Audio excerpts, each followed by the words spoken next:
کہ رسول صلی اللہ علیہ وسلم نے فرمایا الدنیا سجن المؤمن و جنت الکافر، کہ دنیا مومن کے لیے قید خانہ ہے اور کافر کے لیے جنت ہے۔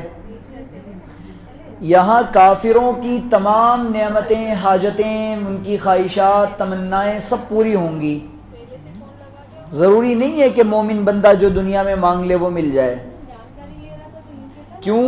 ایمان والوں کے لیے یہ دنیا قید خانہ ہے، اور قید خانے میں انسان کو منچاہی زندگی نہیں ملا کرتی، بلکہ اس کو اپنے حاکم کے مطابق زندگی گزارنا پڑتا ہے۔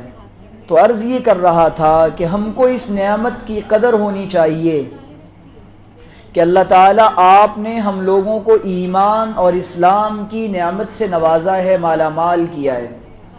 اور اس کی قدر کیا ہے؟